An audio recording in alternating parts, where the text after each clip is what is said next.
தமிழக அரசியல் களத்தில் இன்றைக்கி ஒரு மிகப்பெரிய பரபரப்பான நாள் அப்படின்னு நினைக்கிறேன்.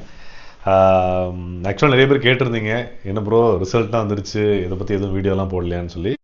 முன்னாடியும் சரி இப்பவும் சரி நம்ம வந்து எந்த ஒரு கட்சிக்கும் வந்து ஒரு ஆதரவோ ஒரு சப்போர்ட் பண்ணக்கூடிய ஆள்லாம் கிடையாது. அதனால தான் நம்ம பெருசாக அதை பற்றி நிறைய கருத்து தெரிவிக்கலை. ஆக்சுவலாக நம்ம வந்து ஒரு கருத்து கணிப்பு நடத்திருந்தோம் இன்ஸ்டாகிராமில் ஒரு வாரத்துக்கு முன்னாடி. அதில் வந்து பார்த்தீங்கன்னா தாவேக்கா விஜய் அவர்கள் பார்த்திங்கன்னா ஒரு பெரிய லீடு எடுத்திருந்தாப்புல. அப்போ வந்து அந்த ரிசல்ட்டை நான் உங்களுக்கு ஷேர் பண்ணிவிட்டு எங்கள் நண்பர்கள் கிட்டேருந்து பேசுகிறேன், இந்த மாதிரி கருத்து கணிப்பில் பாடுறா விஜய் அவர்கள் எவ்வளோ லீடில் இருக்காப்புல அப்படின்னு. சோஷியல் மீடியா தான் ஒரு உண்மையான ஒரு ஓட்டு பர்சன்டேஜை நிர்வகிக்குது அப்படின்னா விஜய் அவர்கள் சிஎம் ஆயிடுவார் போலே அப்படிலாம் சொல்லி நாங்கள் வந்து ஒரு சந்தேகத்தில் நாங்கள் அதை பேசிகிட்டு இருந்தோம். பட் இன்னைக்கு ஆல்மோஸ்ட் அந்த ஒரு எட்ஜில் இருக்குது, நடக்கக்கூடிய ஒரு சூழ்நிலையில் இருக்குது. ஸோ தாவேக்கா தலைவர் விஜய் அவர்களுக்கு என்னுடைய மனமார்ந்த நல்வாழ்த்துக்கள். அந்த கட்சிக்காக உழைத்த எல்லா நபர்களுக்கும் வாழ்த்துக்கள் நான் தெரிவிச்சுக்கிறேன். அண்ட் நேற்று கூட நாகர்கோவில் பக்கம் ஒரு சலசலப்புலாம் நடந்துச்சு இல்லையா, இந்த மாதிரி நிறைய ஒரு மோதல்களும் அங்கங்கே சோஷியல் மீடியாவில் பார்க்குறேன். தயவு செஞ்சு அதெல்லாம் ஈடுபடாதீங்க.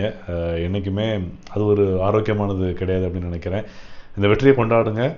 உங்களில் எல்லாரும் மாதிரி நானும் மாற்றத்தையும் தமிழகமும் சரி தமிழ்நாட்டு மக்களும் வந்து அடுத்த கட்டத்துக்கு போகணும் அப்படிங்கிறதுல ரொம்ப ஆர்வமாக இருக்கேன்.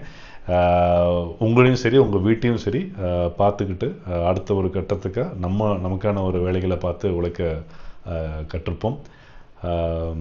சந்திப்போம். தமிழக அரசியல் களத்தில் இன்றைக்கி ஒரு மிகப்பெரிய பரபரப்பான நாள் அப்படின்னு நினைக்கிறேன்.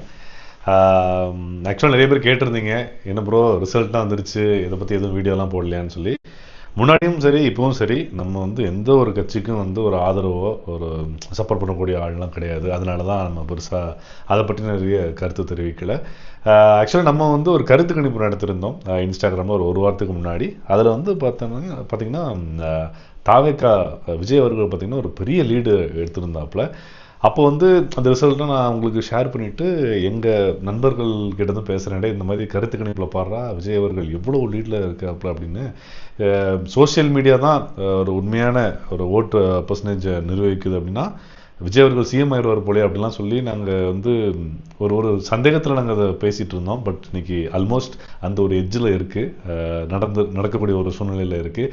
ஸோ தாவேக்கா தலைவர் விஜய் அவர்களுக்கு என்னுடைய மனமார்ந்த நல்வாழ்த்துக்கள். அந்த கட்சிக்காக உழைத்த எல்லா நபர்களுக்கும் வாழ்த்துக்கள் நான் தெரிவிச்சுக்கிறேன்.